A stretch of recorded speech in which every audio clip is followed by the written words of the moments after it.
नमस्कार विद्यार्थी मित्रांनो, एक्झाम पॉईंट या यूट्यूब चॅनलवर तुमचे सहर्ष स्वागत आहे. आज आपण मराठी व्याकरणशी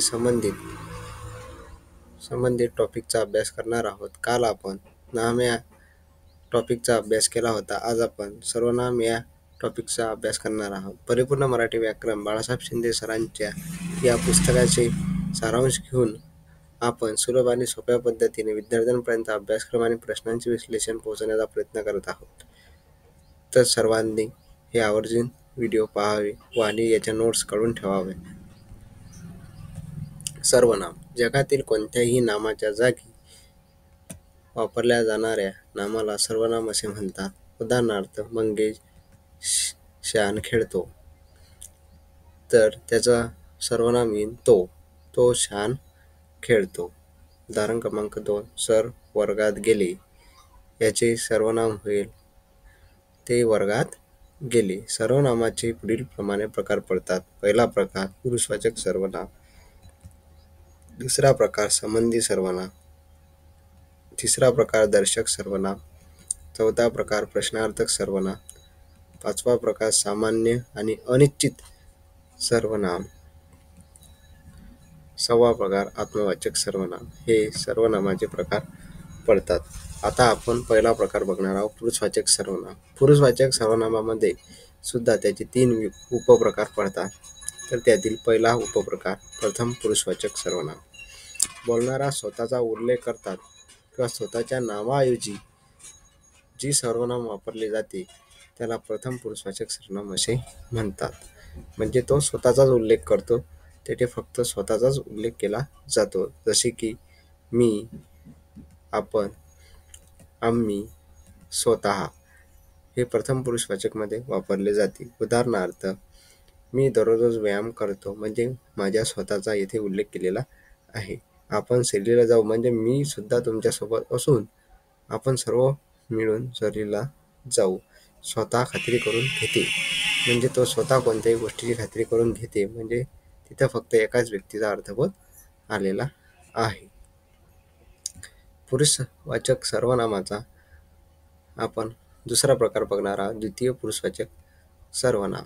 समोरच्या किंवा दुसऱ्या व्यक्तीचे नाव न घेता त्यासाठी जे सर्वनाम वापरले जातात ते द्वितीय पुरुषवाचक सर्वनाम असते. तू, तुम्ही, आपण, स्वतः म्हणजे आपण दुसऱ्याशी बोलत असताना जे सर्वनाम वापरतो त्याला द्वितीय पुरुषवाचक सर्वनाम असे म्हणतात. उदाहरणार्थ, तू एवढा लाडू खाऊन टाक, म्हणजे आपण दुसऱ्याशी बोलत आहोत असा याचा अर्थबोध होतो.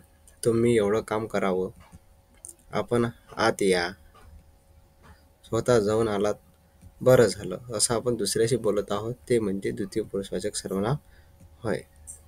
आता आपण पुरुषवाचक सर्वनामाच्या तिसरा प्रकार बघणार आहोत, तृतीय पुरुषवाचक सर्वनाम. ज्याच्याबद्दल बोलायचे आहे, लिहायचे आहे, त्याचा उल्लेख करणारे सर्वनाम म्हणजे तृतीय पुरुषवाचक सर्वनाम होय. म्हणजे आपण एखाद्या व्यक्ती सोबत बोलत आहोत, पण आपण तिसऱ्या व्यक्तीचा बोध घेत आहोत असा त्याचा अर्थबोध होतो. म्हणजे आपण त्याच्याविषयी बोलत आहोत, तिसऱ्या व्यक्तीविषयी, ते दुसऱ्या व्यक्तीसोबत. तो म्हणे आजारी होता, म्हणजे आपण दुसऱ्या व्यक्तीसोबत बोलत आहोत आणि सांगत आहोत की तो म्हणे आजारी होता. उदाहरण क्रमांक 2, अतिशय सुंदर होती, ते गावाला गेले. अशा प्रकारे हे त्याची उदाहरणं आहेत. त्या सर्वनामाचा आपण दुसरा प्रकार बघणार आहोत, दर्शक सर्वनाम. जे वाक्याच्या कर्त्यावर निर्देश करतात त्यांना दर्शक सर्वनाम म्हणतात. म्हणजे त्याला निर्देश देतात त्याला दर्शक सर्वनाम असे म्हणतात. हा, ही, हे, ह्या, तो, ती, ते, त्या हे सर्व दर्शक सर्वनाम आहेत. उदाहरणार्थ, ती चालाक मुलगी आहे, तो मट्ट मुलगा आहे, हा रानटी हत्ती आहे. अशा प्रकारे दर्शक सर्वनामाची उदाहरणं आहेत. पुढील सर्वनाम संबंधी सर्वनाम. ज्या सर्वनामाने 2 घटकातील संबंध दाखवला जातो त्या सर्वनामाला संबंधी सर्वनाम असे म्हणतात. म्हणजे त्या सर्वनामाना संबंध किंवा नाते किंवा एखाद्या घटकाची दुसरा घटक अवलंबून आहे असे दाखवले जाते, त्याला संबंधी सर्वनाम असे म्हणतात. जो, जी, जे, ज्या हे सर्व संबंधी सर्वनामामध्ये वापरले जातात. उदाहरणार्थ, जो बाहेर आहे तो माझा भाऊ आहे, जे चकाकते ते सोने नसते हे संबंधी सर्वनामाची उदाहरणं आहेत. अशाच प्रकारे उदाहरणं पेपरमध्ये विचारले जातात. ते सर्व उदाहरणं आपण याच्यामध्ये घेण्याचा प्रयत्न केलेला आहे. हे सर्व टॉपिक आपले शिकवून झाल्यानंतर आपण मागील वर्षीचे PIQ किंवा MCQचा आपण अभ्यास करू. त्याच्यामध्ये भरपूर प्रश्नांचा सराव हा मराठी व्याकरणाशी संबंधित होणार आहे. हे प्रकरण आपण जे टॉपिक आहेत मराठी व्याकरणचे ते लवकरात लवकर संपवण्याचा प्रयत्न करणार आहोत आणि विद्यार्थ्यांपर्यंत जेवढ्या कमी व्याख्यांमध्ये आणि कमी याच्यामध्ये स्ट्रॅटेजीमध्ये ते जेवढ्या देता येईल तेवढं आपल्याला विद्यार्थ्यांपर्यंत पोहोचायचं आहे, की जेणेकरून विद्यार्थ्यांना पेपरमध्ये कोणत्याही घटकाविषयी प्रश्न जर आला तर तो प्रश्न कोणत्या टॉपिकमधील आहे आणि कुठला आहे हे समजण्यासाठी सोप्या ट्रिकने माहिती मिळेल आणि साध्या व सोप्या भाषेत समजून सांगितल्यामुळे ते सर्व विद्यार्थ्यांना समजेल अशी आशा बाळगतो.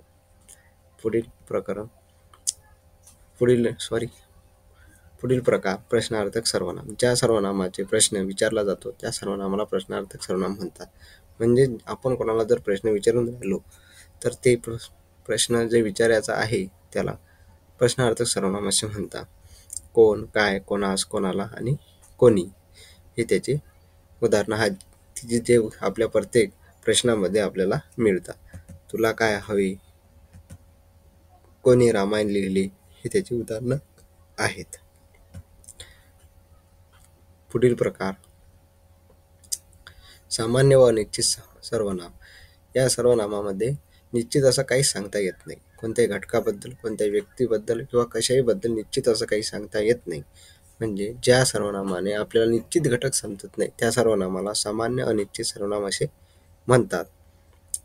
कोण, काय हे असे याच्यामध्ये प्रश्न विचारलेले असतात. उदाहरणार्थ त्याच्या दुकानात काय पण मिळते, म्हणजे त्याच्या दुकानात काय पण मिळते निश्चित सांगता येत नाही. त्या दुकानात हे मिळते ते मिळते असं काहीच सांगता येत नाही, म्हणून त्याला अनिश्चित सर्वनाम असे म्हणतात. कोणी कोणास काय बोलावे, कोणी यावे, कोणी जावे. तर पुढील प्रकार बघणार आपण आत्मवाचक सर्वनाम. एखादे काम आपण मनापासून करत आहे असा अर्थबोध होतो त्या सर्वनामाला आत्मवाचक सर्वनाम असे म्हणतात. म्हणजे आपण एखादं काम करून राहिलो हे मनापासून करून राहिलो असं स्वतःलाच वाटते त्याला आत्मवाचक सर्वनाम असे म्हणतात. प्रश्नामध्ये आपल्याला आपण, निज, स्वतः असे शब्द आढळून येतात.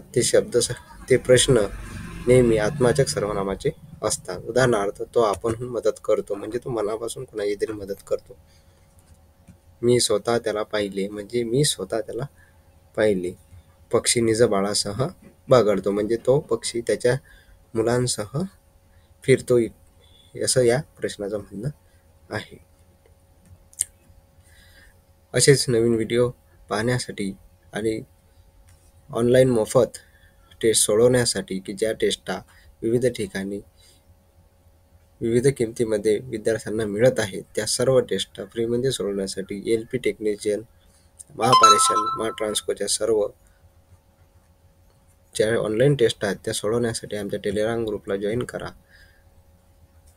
आणि आमच्या या चॅनलला सबस्क्राईब करा आणि बेल आयकॉनला क्लिक करा, जेणेकरून पुढील व्हिडिओ तुमच्यापर्यंत पोहोचेल.